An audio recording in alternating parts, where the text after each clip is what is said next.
Welcome in, ladies and gentlemen. Let's get right into it. Alright, so if you have not heard of them yet, there are these things called SCPs, or SCP stories. They're these wild, fanciful, horrifying stories.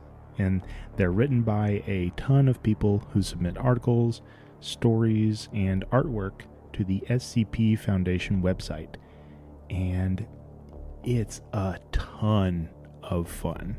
I mean, if you think things like Marvel's What If, or Star Wars Visions, or Love, Death, and Robots anthologies are like wacky or out there or play with different ideas, you got to get into some SCP stories.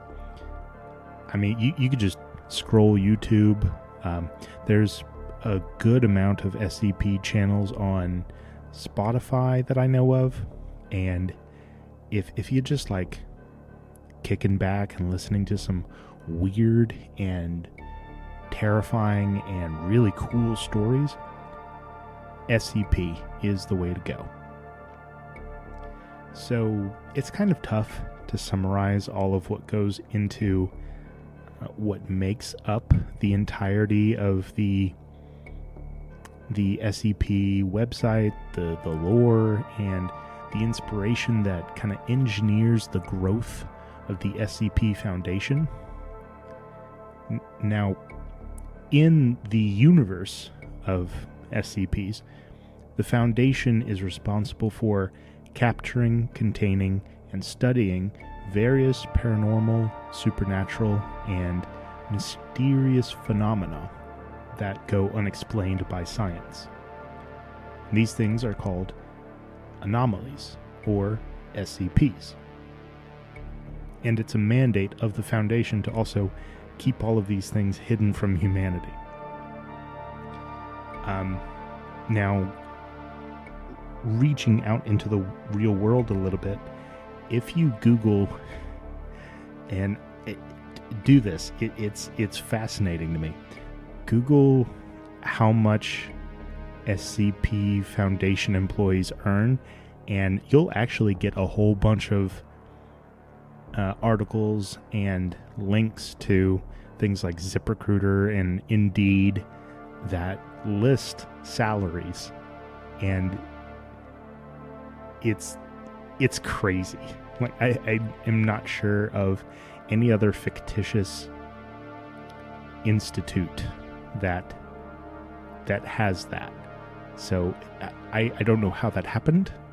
I don't know if the people running the Foundation Wikidot, which is the host website that the SCP Foundation kind of resides in, I don't know if those people made that, but if they did, holy crap, is it a super clever marketing ploy. Like, it's really ingenious and kind of cool, because if you didn't know it was there, you would never have thought to look for it. But yeah, I was absolutely blown away by that's actually real. So the kind of stories and articles that get entered into the SCP Foundation's archive are really what kind of sets it apart from anything else. They're presented as kind of a anthology series of stories. They have a unique way that they're presented. It's like you're being read a file from a super secret government agency. And I think one of the easiest ways to take in all of the SCP stories is via YouTube or Spotify, like I said, but I would highly recommend going to the actual SCP Foundation website and reading through some of these. I mean, if you're bored and you're looking for something new to read, definitely scroll through that website. It's damn fun. There's also lots of like comics and video games that are out about. I'm fairly certain the video games are all on Steam and relatively inexpensive. So definitely worth a try.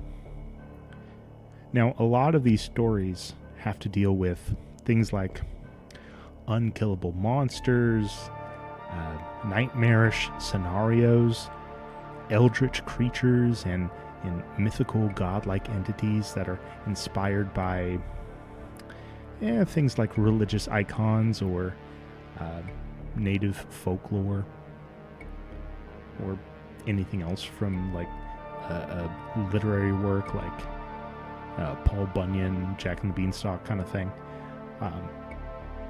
I mean, we have others like the Gate Guardian, which is supposed to be this biblical angelic figure that stands guard at the supposed Garden of Eden with this giant flaming sword, and it absolutely just murders anything that comes relatively close. It also gives out all of these mental commands that you, once you hear them in your mind, you kind of have to follow them. There's even a story that the Gate Guardian sent this command to the founders of the SCP Foundation to prepare, and that's how they made the SCP Foundation. It's just such a ton of fun.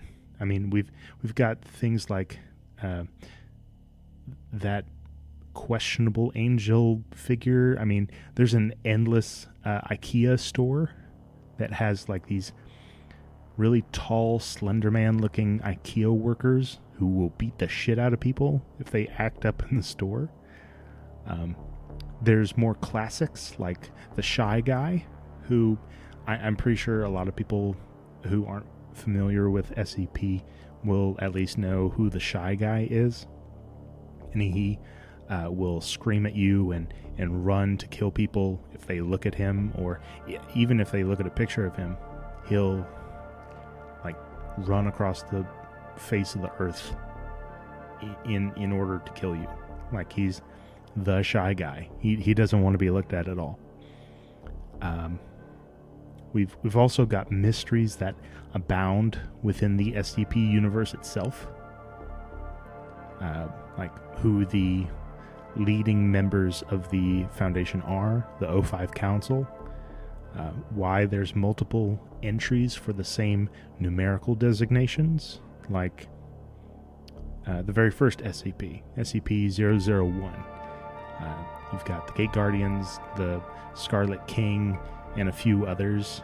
I think there's a supercomputer that's also classified as 001. And when I say these articles and stories cover just about everything, I damn well mean it. I mean, there's anatomically correct angels who are absolutely horrifying, to sentient concrete that takes over and dissolves people's fleshy bodies. I mean, it gets really wild, and the imagination runs just absolutely amok, and it is glorious. And it's all created by multitudes of people sending in submissions to the Foundation website. So, to me, the core value of what makes the SCP universe really important. I mean, this is a collaborative work of fiction that includes dozens, if not hundreds, of individuals all coming together to build something really scary and pretty damn fun.